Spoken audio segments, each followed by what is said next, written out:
Let's begin. सो हम लोग revision मेरे नोट्स के थ्रू करेंगे क्योंकि उसमें मैंने सब कुछ सिस्टमेटिकली लिखा है। सबसे पहले चैप्टर का नेम है बायोलॉजिकल क्लासिफिकेशन। सो हम इस नेम की मीनिंग समझेंगे। बायो का मतलब होता है लिविंग ऑर्गेनिज्म एंड क्लासिफिकेशन का मतलब होता है organism are kept in convenient categories based on similarities. में based on similarities. Now, humans was always curious about understanding its surrounding and classifying around them. Oldest classification, सबसे पहली जो classification आई थी that is of oldest classification, it was based on uses of organism. ये किस चीज़ में based थी? Uses of organism. It was not scientific classification. This is the important point कि oldest classification एक साइंटिस्ट क्लासिफिकेशन नहीं थी. सो यहाँ पे कुछ एग्जाम्पल है, जैसे फूड के लिए क्रॉप थी, क्लॉथिंग के लिए सिल्क थी. So you can read them. अब हम ओल्डेस्ट के बाद फर्स्ट साइंटिफिक क्लासिफिकेशन में आते हैं. सो जो फर्स्ट साइंटिफिक क्लासिफिकेशन थी was given by Aristotle. First scientific classification किसने दी थी? Scientist Aristotle. All organism into plant and animal. First scientific classification में एरिस्टोटाई ने को दो कैटेगरी में डिवाइड किया था, that is plant and animal. Organism को प्लांट एंड एनिमल में. और जो प्लांट थे उसको फर्दर उन्होंने डिवाइड किया था तीन पार्ट में, herb, shrub, trees. And animals को दो पार्ट में, इनेमिया, एनेमिया. इनेमिया मीन्स जिसमें रेड ब्लड सेल प्रेजेंट हो, जो कि ह्यूमंस में होता है. एनेमिया मीन्स जिसमें रेड ब्लड सेल अब्सेंट हो, जो कि कॉकरोच एंड ऑक्टोपस में होता है. So these are the example. अब फर्स्ट साइंटिफिक क्लासिफिकेशन के यहाँ पे कुछ डिसएडवांटेज थे, that is bacteria, mycoplasma can't be kept in this category. Bacteria और जो माइकोप्लाज्म है वो कोई भी कैटेगरी में हम नहीं रख पाए. So these are the disadvantage of first scientific classification. Then after the failure of first scientific classification, यहाँ पे टू किंगडम सिस्टम दिया गया था and the two kingdom system was given by Linnaeus, Carolus Linnaeus. कौन से scientist ने दी थी two kingdom system? Carolus Linnaeus. Two kingdom system को इनने दो पार्ट में डिवाइड किया, that is kingdom Plantae, kingdom Animalia. Kingdom Plantae में archaebacteria, eubacteria, chrysophyte, dinoflagellates, fungi, algae, bryophyte, pteridophyte, gymnosperm, angiosperm, mycoplasma, lichen, etc, ये सब इनने रख दिया.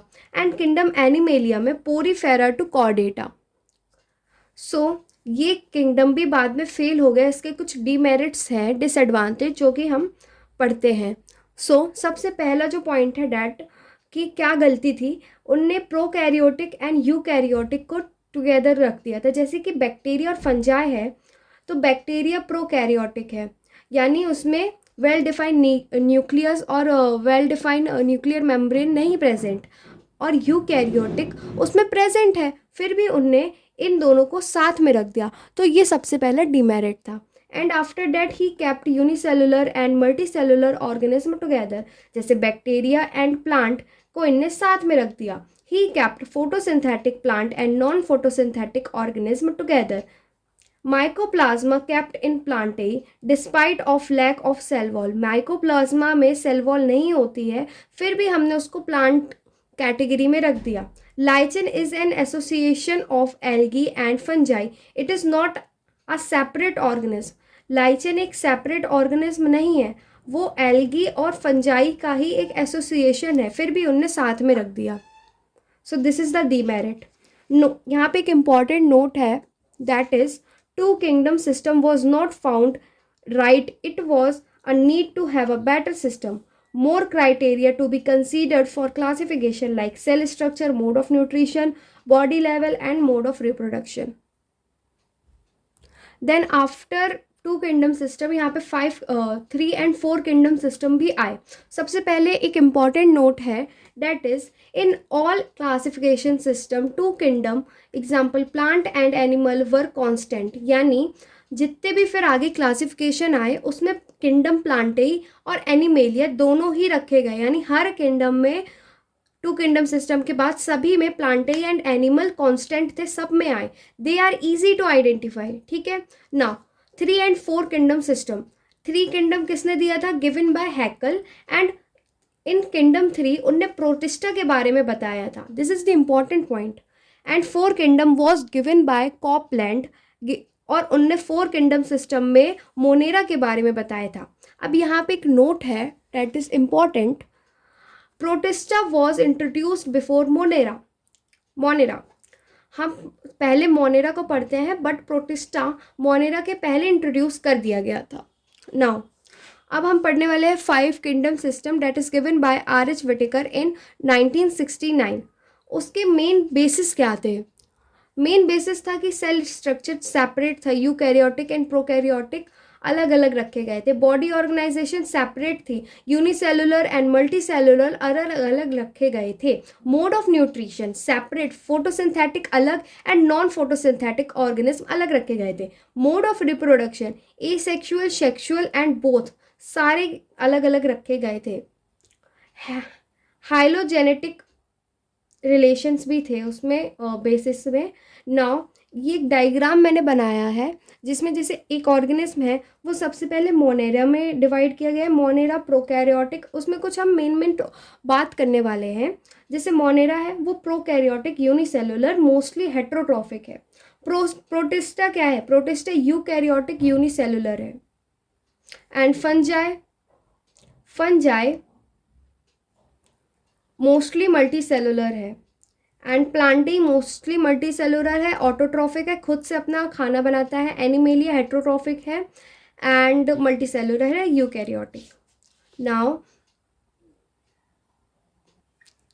एंड यहाँ पे कुछ इस टाइप से एक टेबल बनाई थी जो कि हमारी एनसीईआरटी में भी बनी है, सो आप वहाँ से भी देख सकते हो, बट मैंने अपने नोट्स में भी ऐड की थी।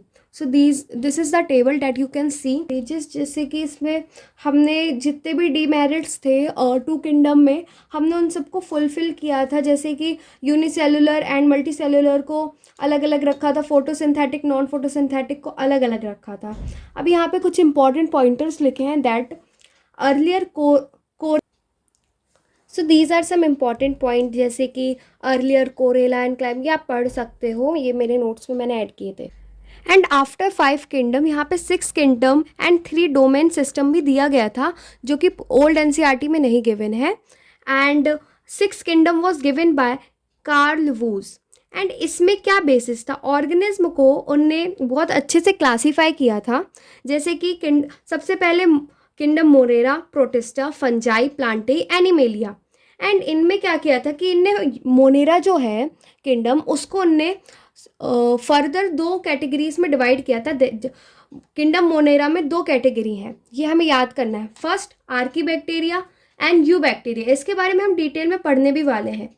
एंड इनने जो प्रोटिस्टा से लेकर एनिमेलिया है उनको कैरियन में डिवाइड किया, और डोमेन जो है वो ग्रेटर देन होता है किंगडम के, जैसे कि यूकैरिया ग्रेटर देन है एनिमेलिया के।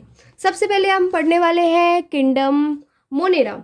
All members are unicellular, all members are prokaryotic, membrane nuclear membrane absent होती है, मेम्ब्रेनस बाउंड ऑर्गेनेल एब्सेंट होते हैं, bacteria are sole members of kingdom monera, it is the important line. Okay, bacteria सिर्फ और सिर्फ Monera में ही रहते हैं। एंड अब यहाँ पे हम देखेंगे किंगडम मोनेरा में क्या है कि 2 चीज़ में डिवाइड किया गया है, आर्कीबैक्टीरिया, यू बैक्टीरिया।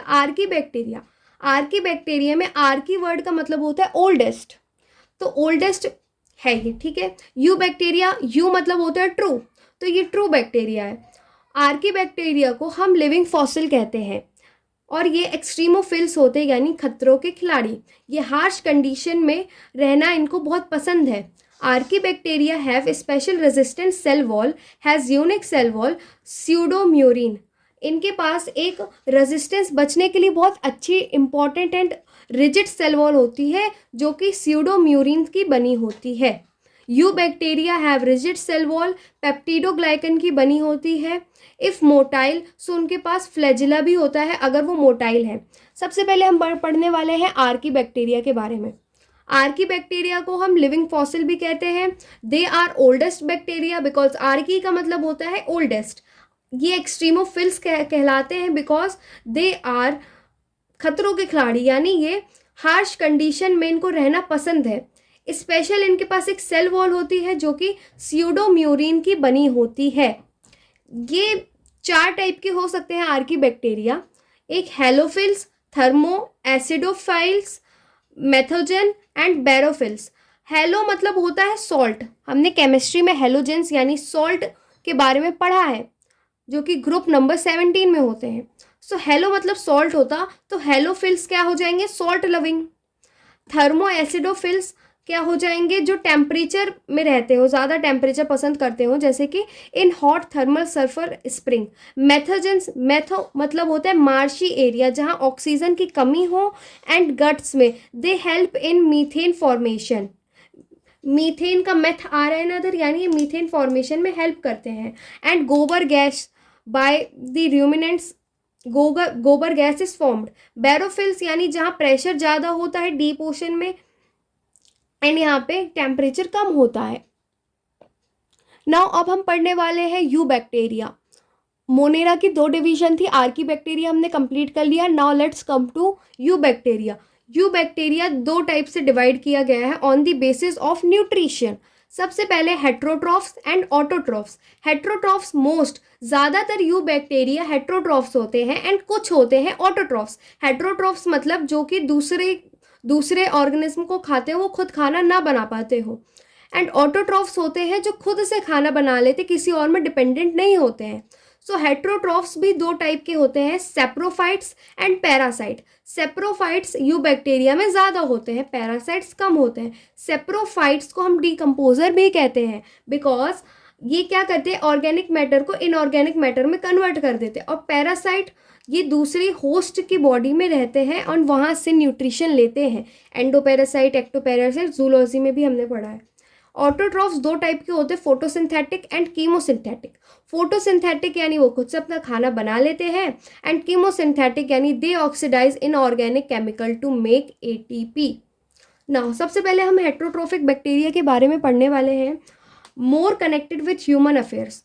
हेट्रोबैक्टीरिया 2 टाइप के होते हैं, डिकम्पोजर एंड पैरासाइट। डिकम्पोजर यानी वो कर्ड मेकिंग में हेल्प करते हैं, एंटीबायोटिक्स में हेल्प करते हैं, नाइट्रोजन फिक्सेशन में हेल्प करते हैं। पैरासाइट्स में कुछ बीमारियां हैं जो वो कॉज करते हैं, जिसको हम एक ट्रिक से याद कर सकते हैं जो कि हमें क्लास में बताया गया था, CT CT। सी से कोलेरा, टी से टिटेनस, सी से सिट्रस कैंकर एंड टी से टाइफॉइड। अब आते हैं हम ऑटोट्रॉफिक बैक्टीरिया, क्योंकि यू बैक्टीरिया 2 कैटेगरी में डिवाइड है, हेट्रोट्रॉफिक एंड ऑटोट्रॉफ्स। ऑटोट्रॉफ्स यानी जो अपने आप खाना बना लेते हैं, तो वो क्या करेंगे, सबसे पहले हम कीमोसिंथेटिक बैक्टीरिया पढ़ेंगे कि वो ऑक्सीडाइज कर देते हैं इनऑर्गेनिक केमिकल को टू मेक ATP। नाउ अब हम यहाँ पे बात करने वाले हैं एक important photosynthetic autotrophic bacteria. These bacteria convert light energy into chemical energy, और इसका बहुत अच्छा एग्जाम्पल है ब्लू ग्रीन एल्गी, जिसको हम साइनोबैक्टीरिया भी कहते हैं। ब्लू ग्रीन एल्गी में जो एक ग्रीन वर्ड कहाँ से आया, हम ब्लू ग्रीन एल्गी को ब्लू ग्रीन क्यों बुलाते हैं, because it has a pigment like that of higher plants. इसके पास एक पिगमेंट है जिसको क्लोरोफिल ए बोलते हैं, जो कि बड़े बड़े प्लांट्स में भी प्रेजेंट होती है, इसलिए हमने यहाँ इसको ब्लू ग्रीन एल्गी नाम दिया। साइनोबैक्टीरिया का हैबिटेट क्या है कि टेरेस्ट्रियल और एक्वेटिक दोनों है, फ्रेश वाटर, मेराइन वाटर। अब इसके स्ट्रक्चर बहुत इंपॉर्टेंट है, यहाँ पे 3 टाइप के होते हैं। सबसे पहले स्ट्रक्चर होता है यूनिसेलुलर यानी एक सिंगल सेल, फिर होता है कॉलोनियल यानी ढेर सारे इकट्ठा हो गए, फिलामेंटिशियस यानी एक लंबे से ने रो फॉर्म कर ली। नाउ एक नोट है, साइनोबैक्टीरिया मेक एल्गी ब्लूम इन पॉल्यूटेड वाटर बॉडीज। एक पॉल्यूटेड जगह है तो अगर वहाँ पे साइनोबैक्टीरिया जाएगा तो वो उस पॉल्यूटेड एरिया में अपने आप को बड़ा कर लेता है, मोटा कर लेता है, फुला लेता है, क्योंकि वहाँ केमिकल ज़्यादा बढ़ जाते हैं और मिनरल्स ज़्यादा होते हैं। नाउ साइनोबैक्टीरिया एक और काम करता है, that is it can fix atmospheric nitrogen. Atmospheric nitrogen को फिक्स करने में हेल्प करता है। इसका एग्जांपल है एनेबीना, नॉस्टॉक। नॉस्टॉक क्या है, फिलामेंटिशियस होता है, तो उसका डायग्राम यहाँ पे मैंने बनाया है। सबसे पहले ये नॉर्मल वेजिटेटिव सेल है लाइट ग्रीन कलर की, और ये जो डार्क ग्रीन कलर है ये एक स्पेशल सेल है जिसको हम कहते हैं heterocyst, specialised cell where nitrogen fixation occur. इन सेल में ही नाइट्रोजन फिक्सेशन अकर होती है, और जो इसकी वॉल होती है वो थोड़ी और मजबूत होती है। म्यूश जेलिटेनियस कोट, ये जो हर साइड इसके लगा है ये जेलिटेनियस कोट है जो कि स्टिकी होता है और इसको प्रोटेक्ट करता है। हेट्रोसाइट जो ये सेल है ना, इंपॉर्टेंट सेल जो है जहाँ पे नाइट्रोजन फिक्सेशन होता है, इसकी जो वॉल होती है ना वो थिक होती। क्यों होती? क्योंकि ऑक्सीजन ताकि इसके अंदर एंटर ना कर पाए। ऑक्सीजन से क्या दिक्कत है? क्योंकि जो एंजाइम नाइट्रोजन फिक्सेशन में हेल्प करता है डेट इज नाइट्रोजिनस, वो ऑक्सीजन से बहुत ज़्यादा सेंसिटिव है और ऑक्सीजन की प्रेजेंस से, इसलिए हेट्रोसाइट की वॉल थिक होती है। आई होप आपको ये वीडियो अच्छी लगी होगी। So this is the part 1 of quick revision by my notes as 11th grader and Arjuna batch student. And अगर आपको ये वीडियो अच्छी लगी हो सो प्लीज़ लाइक करना, शेयर करना एंड सब्सक्राइब करना और कमेंट करना, और कौन से नेक्स्ट चैप्टर के आपको नोट्स से रिवीजन करना है। सो मिलते हैं नेक्स्ट वीडियो में। Bye bye.